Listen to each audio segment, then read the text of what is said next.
Welcome, everybody, to a special episode of Strife's Sanctum. I'm your host, Citizen Strife, and if you're wondering why I'm getting this out really quickly, it's because not only did I watch Bebop legit last week, I just finished watching Cowboy Bebop Netflix live action today. It came out on Friday on Netflix, as advertised. It's a 10-episode series, and I will spoil things. Just be a warning there. I'll get my thoughts out early. I don't know how long that will take, but I will make a definite spoiler warning when things go for anybody who is coming in new.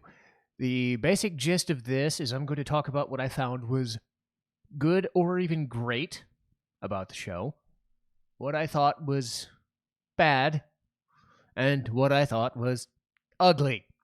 So that'll be kind of a definite, these are scattershot thoughts. I don't have them planned like I always do. But as a general rule, this will be spoiler-free first. I liked it. If you're curious about does it follow the show, it honestly does. They do enough to follow the show proper, and they make it look and feel like a more grounded, kind of chintzy-looking B-movie crime comedy, I suppose. This is the best way to put it. They have the drama, they have the action, but they put a lot more effort into the comedy. So it may not be what you're looking for.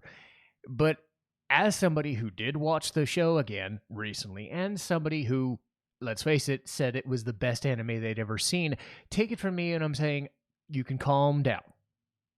A lot of the worry is it would be an absolute train wreck. It's not. The best thing I can say is that they do service to most of the plots, to most of the characters just fine. They do take liberties, as you would imagine for a show structured as like 2 episodes in one. They stretch some episodes out, but they follow them as much as they can while doing their own thing. That being said, it's a mixed bag of characters that feel and act like they should, a couple who are very different than they should be, and that can be a good thing or a bad thing depending on what you're looking for. To me, most of the characters feel and act like they should. I will go over why they don't in most cases, but I can see and I can level with the character and level with what the creators were at least attempting to do. Visually, story-wise, you name it. There are a lot of changes that are made to the origins. It's not a point-by-point remake. If that's what you're looking for, you're not going to get it. If you're looking to bash on it, you're not going to get that. There's a lot of good stuff in it, and actually, there are a couple of good episodes. There are legitimately good episodes in here. There are legitimately good characters in here. There's legitimately good comedy in here, mixed in with some of the issues that I will discuss. Do I want to watch it again? Would I want to see a season 2? Honestly, yes. But I know I have reservations about that, what's going to happen if they decide to do so. And most of it has to do with the ending and what they were deciding to do with that.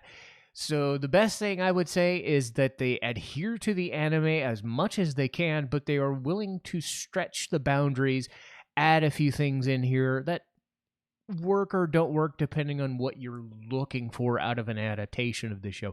But it looks like Bebop, it feels like Bebop, it acts like Bebop.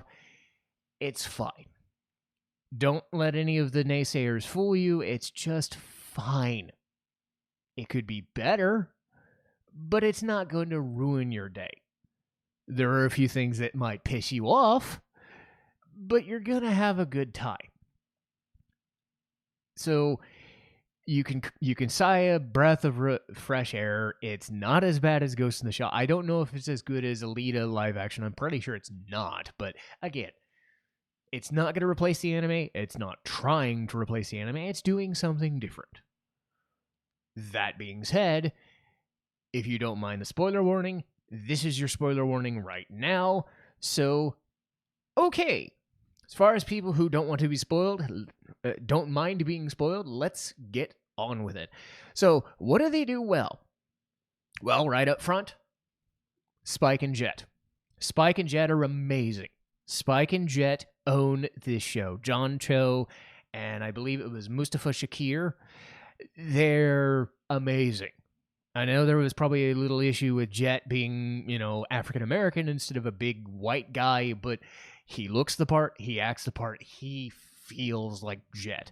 They made a few changes to his backstory to make him kind of like Barrett from Final Fantasy VII, if I'm being totally honest. He has an ex-wife, as opposed to not being married or anything like that. He has a daughter, and that's a bit shocking, but it does add to his subplot, I think, because Jet is the best character in the show. His whole mantra is, I want this to be a family. I don't want anybody to have any harboring issues between us. I want us to be a good person. And he's right. He's an ex-cop who had his arm blown off. And one of the best episodes is about him getting his arm blown off. And they do that episode justice. It's really good. It's mid-season. So they build a lot of story and subplot around him having trust issues. Some of it's played for laughs, and one of the best scenes is later on in the show where Faye's story is actually taking front and center, but his whole thing with his daughter is kind of a subplot. So Spike and Jet are going to somewhere, and Jet's having Spike do some stuff with some hitmen, while Jet goes and watches a recital with his daughter. And they play with the technology. So one of the cool things is they added in this like holographic technology, right? This was set in like 2071. They didn't do a lot of space stuff, but what they did do was a lot of holographic technology. And what you're able to do is actually take your image and plop it into a new area. But much like a VR headset or something, you are still in a physical space. So there's a lot of physical comedy with Jet attending the recital with his daughter. That was framed really well, and it's really good. So they do a lot of cool stuff with the visual design. They do a lot of cool stuff with Jet. And I know that people are like, he doesn't have a daughter. It's not right. No, it's fine. It's perfectly fine because Mustafa Shakir is great. He owns the scenery, and his episodes are great. Anytime he's there, like, yeah, he's played for comedy sometimes, but he's the core of the show, even more than Spike sometimes. And speaking of Spike, he is the main character, played by John Cho, and it's fine. He's amazing. John Cho slipped right into Spike Spiegel, and it is just slick. He plays him exactly like you'd want. It's like Steve Bloom coming back to life yet again. And any worry about Spike on the big screens? Nope. He looks the part. He's got the blue suit. He's got the cigarettes. He's got the beer. He's got the just laissez-faire attitude, but there's a reason.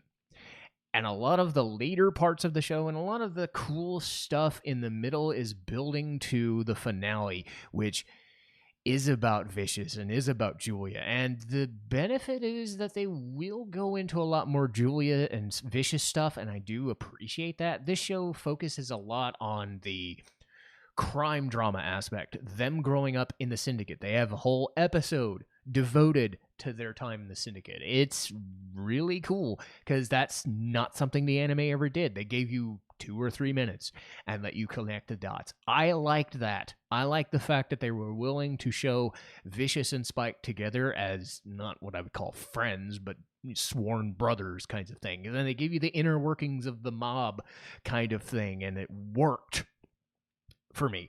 Any other time Spike is dealing with his informants and other things, and he's interacting with the episodes as they are, his run-in with Piero LeFou is great. The other best episode, if not the best episode, is running into Mad Piero. They actually have Vicious break Mad Piero out of prison, out of the lab that he was in, to fetch him on Spike, to sick him on Spike, basically. So that gives Vicious a bit more like meat on the bones. And I'll talk about Vicious later, but for that episode, it's awesome seeing what they do with the Mad Piero guy, because he owns the scenery. He gets the laugh down. He gets the Why is he so unkillable down? Why is everything so awesome down? That's probably the best episode. It's episode 8.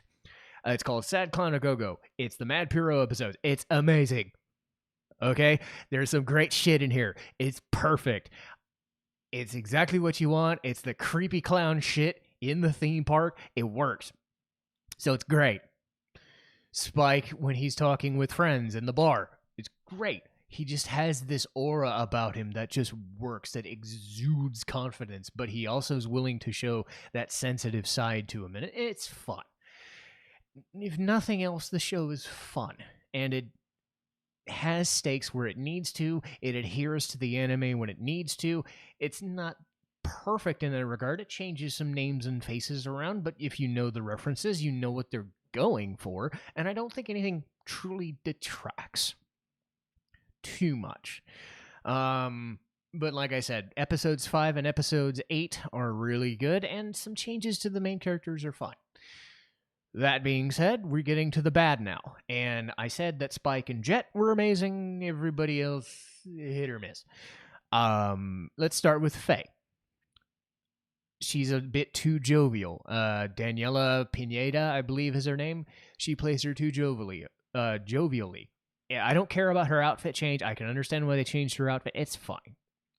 But Faye, despite having some chemistry with the main characters in their comedic scenes, doesn't come across as sullen or as melancholic. I'd say that's the word I would use. Melancholic about her situation, because the tone of the show is more comedic, so they have a lot more banter between each other. There was some people having issues with Spike and Faye not really having a romantic tinge, and I'm like, they do that in the show, but they really don't. Like, in the anime, they do and they don't, so I don't care. Because the season is about Spike and Julia and Vicious. So you don't need a romance subplot with Spike and Faye when you're doing a full-on romance thing with Spike, Vicious, and Julia. You just don't need to do that.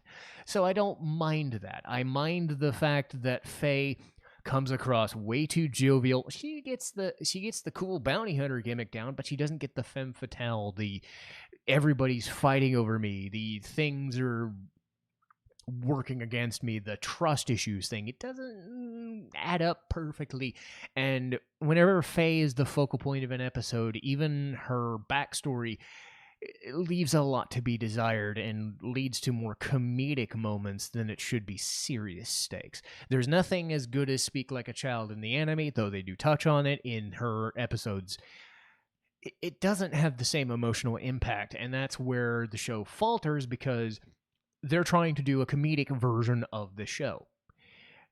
I said before in the anime review, it is a darker show with dry humor. I put it at a 65-35 or even 70-30 drama to comedy split, and the comedy that is there is either Radical Edward or is dry humor.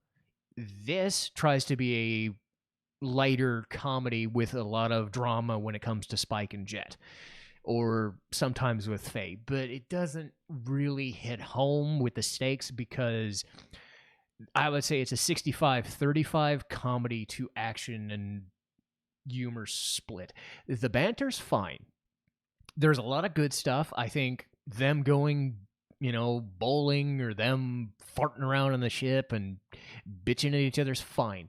It's when it happens when they're on missions and they're trying to splice in the dramatic stakes, but they're also spending time trying to stay comedic, like the Marvel movie kind of thing, and it doesn't really work all the time. And even Vicious and Julia sometimes get ha-has and laughs, and it's not the best. Especially from the villainous side, you don't really want them to be the comedic foils at all. So if you're looking for the comedic side, it's there, and I don't think it's really egregious. I just don't think it fits the... It gets the serious shit when it needs to, but I don't think the stakes feel as weighty as they should. Speaking of Julia and Vicious, they have been changed. Not too drastically, but I'd say Vicious comes out worse. Julia, Elaine Satine, I believe is her name, and again, I don't have the names in front of me, so if I get them wrong, excuse me, but Elaine Satine is fine, but doesn't have the same presence. Their interpretation of Julia was Vicious and Julia got married. That's a contentious issue, I'm sure, but it does justify, like, why is there a love triangle?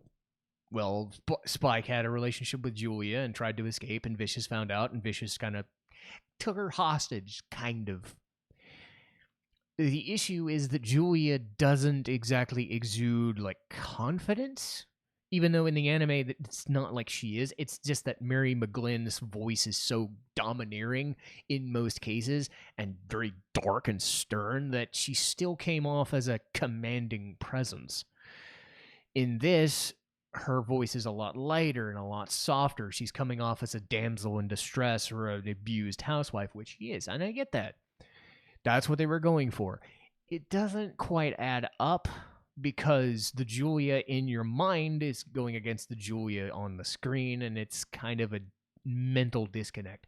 You can jump through hoops for Faye because she still feels like the bounty hunter, but for Julia and for Vicious specifically, the weightiness of their on-screen relationship doesn't really hold as much weight as I was hoping. And we get to Vicious. Having him voiced by Alex Hazel, portrayed by Alex Hassel or Hazel, it's different. He is portrayed more like a daddy's boy and a son with daddy issues and just entitled prick, as opposed to I just want to kill things. This world has nothing. And the weird things is they reference a lot of the phrases like, there's nothing in this world to believe in, or you see yourself right now, and what does it look like? You know, that sort of stuff. And he doesn't have the gruff and stern nature. I'm not going to say he's Lord Farquaad from Shrek. That was one criticism I saw online. It was like, he sounds like Lord Farquaad. It's like, no. But at the same time, I can see why someone would think that. He has his moments, and he does fight very well, and he does come off imposing in spots. But the problem is, it's in spots. What they decided to do with him was make him daddy issues guy. And I get everything handed to me. I don't earn it. I'm a drunk. I'm a whatever. And then I go and beat my wife. It's very bleh. But given what they ended up having Julia do, it's kind of interesting in a way because, again, we are in spoiler territory, so I will mention this. The episode in the church is the finale. So Vicious is fighting Spike, but for some reason Julia has escaped custody and is actually going to said church. Vicious gets fought, and they're gonna do the thing where Vicious is gonna like choke him and throw him out the window or whatever. Julia shows up, and knowing that Spike is alive, says, "Why don't you kill him? Just kill him and we can run away, or kill him and we can take over," or something like that. So what happens is Vicious has decided to kill the elders. So they actually moved that subplot into this first season. So he's already done that. Julia, sensing an opportunity, has said, why don't we run the Red Dragons? Spike decides not to.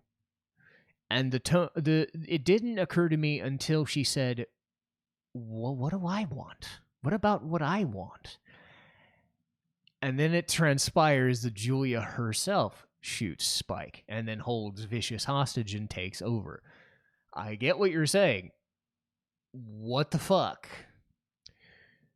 But if you bear with it, you can understand they adhere to the Bebop lore and they give Julian a new backstory. They keep Vicious around enough, but you also understand that because Vicious is the way he is, there's only so much that Vicious, this entitled guy as the leader of the thing, subservient to Spike or in Spike's shadow or even in his father's shadow, whatever. There's only so much meat that you can get off of that.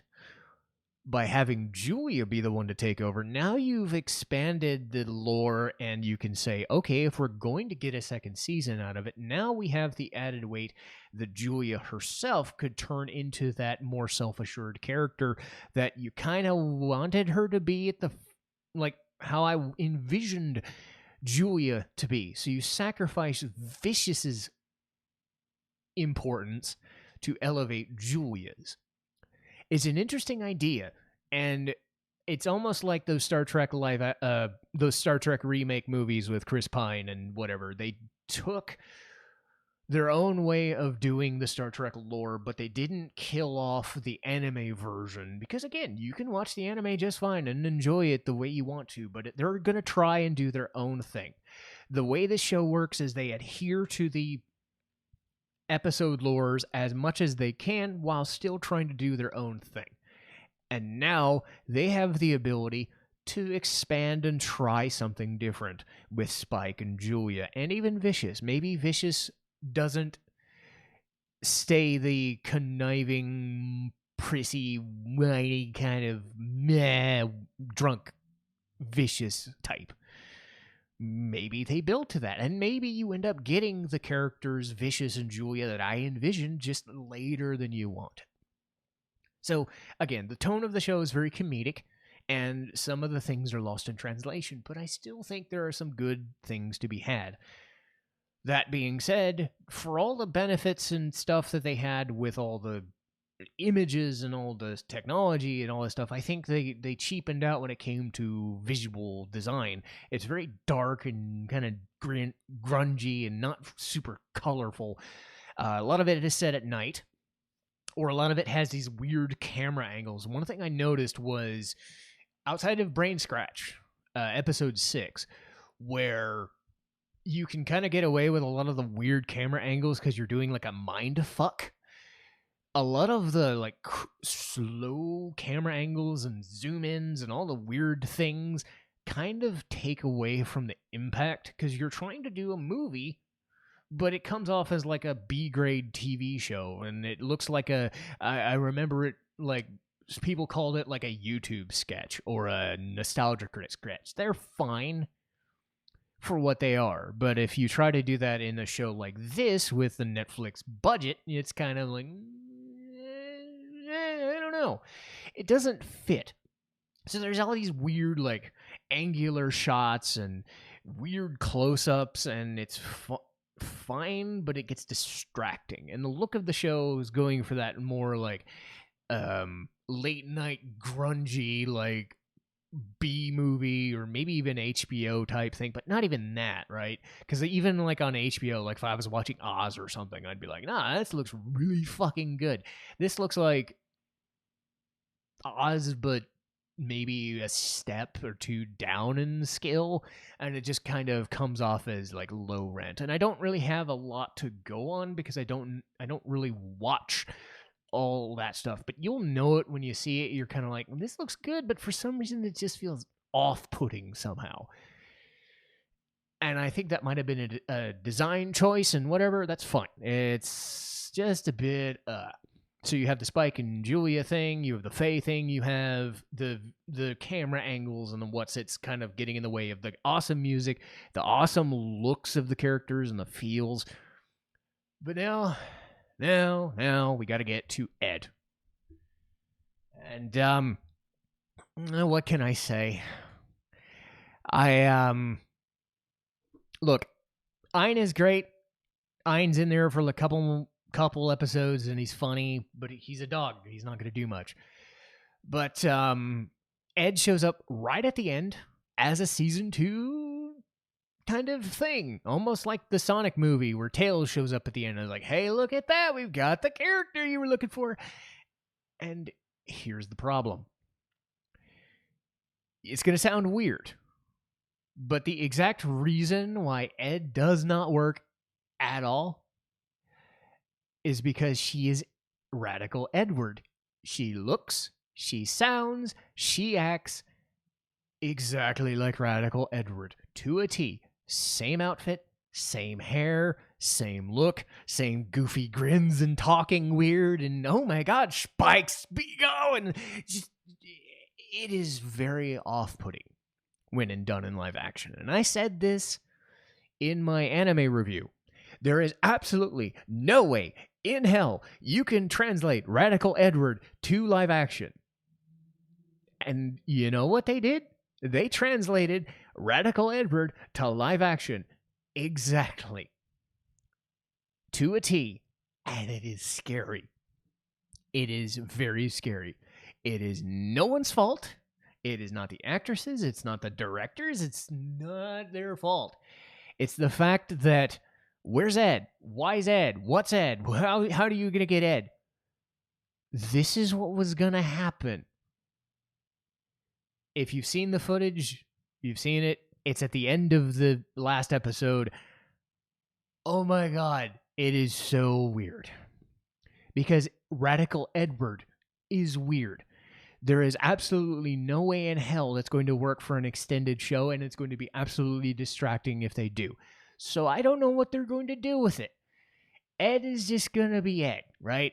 They translated her to be exactly what she is, and the end result is the freakiest fucking thing you will have ever seen in your lifetime. Don't say I didn't warn you. It is creepy as shit, and it's going to haunt my nightmares, even more so than the fucking clown. Having said all that, did I enjoy the show? Yes. I hated some things about it, and there were some choices that could drive me mad, but you know what? At the end of the day, I respect that for what they had, they adhered to as much as they could, and they made the characters look and feel exactly as advertised. They made some changes to characters' names and backstories and things because they had to. They might have made some budgetary choices in how they framed a lot of the plots, but the plots felt like the show.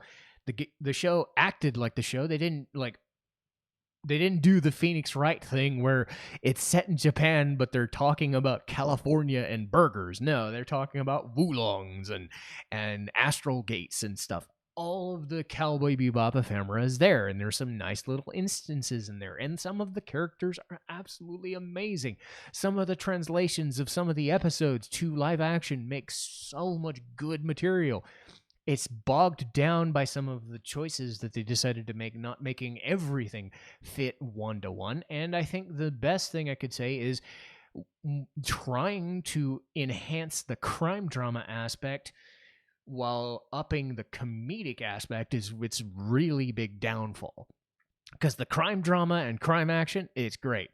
But the banter doesn't coalesce perfectly, and some of the characters and what they do doesn't end up perfectly. So this is a split down the middle sort of situation. I'm on the happy side. I enjoyed it. I told my parents, hey, you will probably enjoy it. You can lighten up. I think it's perfectly acceptable. It's not going to replace the anime because what could, right? But for what they were trying to do, I think it was just fine, and I think I could deal with another season of it. Edward be damned, you know? But again, it's not Ed's fault, and I said that. But we'll see. I think they can take what they learned, but this is the same thing. You're not going to please everybody. We learned that with Star Wars, because what's the joke? The people who hate Star Wars the most are Star Wars fans, that sort of thing. If you don't let a thing surprise you, you're not going to like anything. So keep your expectations somewhere in the middle. But I think you'll be pleasantly surprised. It's perfectly fine, with some good moments in there, tacked onto some stuff that could have needed more work or could have changed a little bit. But they didn't strictly adhere to the anime, and it's perfectly fine. They did what they had to do, and they ended up with something that I enjoyed for a couple of days. It wasn't a complete joke. It wasn't a complete parody. It didn't make me hate anime adaptations of, into live action. I think you could do more. I'm okay with the second season of this. It's not going to rule my world or anything, but I'm fine with it. So, take my opinion for what it's worth, or just go back and rewatch the anime, because that's always going to be there, and it's the best anime there ever is, at least in my opinion. But anyway, just wanted to get that out there, so I will skip another week, and then going next week, we will do Phoenix Wright. But I wanted to get this out there while I had it fresh in my mind, because I binged watched 10 episodes and I'm tired. So, I will see you guys next time. Citizen Strife signing off.